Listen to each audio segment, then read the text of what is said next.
ऑफिसवरून सुट्टी झाल्याच्या नंतर बाहेर आले मी आणि इतका पाऊस होता की छत्री हातात होती, पण तरी पण मी भिजून गेली, पूर्ण भिजली होती.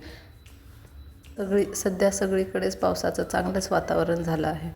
भूक पण लागली होती म्हणून वडापाव आणि भजी घेऊन गेली.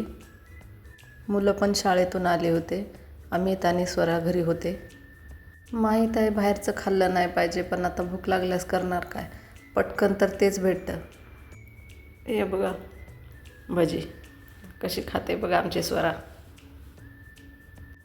खाल्ल्याच्या नंतर लगेच पोरांना कामाला लावलं. मेथीची भाजी उद्याच्या डब्याला लागणार होती म्हणून साफसफाई करायला सांगितली. संध्याकाळची जेवणाची तयारी लगेच करायला घेतली. म्हटलं आता जर बसून राहिले तर तशीच बसून राहील. आळस तर इतका अंगात भरला आहे की एकदा जर बसले तर नको नको वाटते, की नको जेवायला, नको काय करायला. पण भूक लागली की मग समजत नाही की पटकन काय खाऊ आणि काय करू. संध्याकाळी येते वेळेसच पावसानं इतकी भिजली होती. येते वेळेस मग जेव्हा वडापाव आणि समोसा हे काय घेतलं तेव्हाच मटण, मेथीची भाजी घेऊन आली. घरात बसून आहे तर लई खाऊ वाटते, पण आता करून देणार कोण. पोरं पण इतके लहान आहेत की त्यांना पण करायला सांगायला भीती वाटते. तुम्हाला मटण खायला आवडतं आहे का आणि तुम्ही कुठल्या पद्धतीने बनवता मला सांगा कमेंटमध्ये. पाऊस पडला की गरमागरम भजी, चहा हे सगळं लोकांच्या आवडीचं आहे. पण खरं सांगते माझं असं काय नाही, पोट भरून जेवायला असलं की झालं. म्हणून मेथी थोडीशी घेतली आणि जे मटण बनवलं होतं त्यामध्ये टाकून बनवली.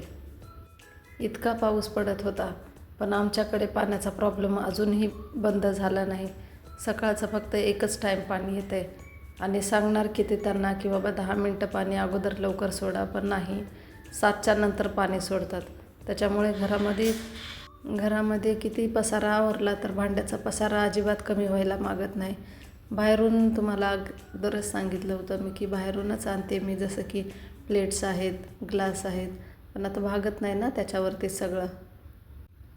भाजी तयार झाली की लगेचच सोबत भाकरीला हात लावला आणि लगेच भाकरीही बनवून घेतल्या. तुम्हाला कुठल्या भाकरी आवडतात? मला तर ज्वारीची भाकरी आवडते म्हणून मी ज्वारीची बनवते. सकाळी टिफिनसाठी मुलांना संध्याकाळीच फ्रूट कट करून ठेवले, कारण त्यांच्या शाळेत वेगळाच नियम आहे. आता भलेही प्रत्येक शाळेमध्ये तो झाला आहे, आमच्या वेळेस तर असा नव्हता, एकच टिफिन असायचा. पण आता सध्याच्या शाळेमध्ये 2-2 टिफिन असतात, 2-2 ब्रेक असतात.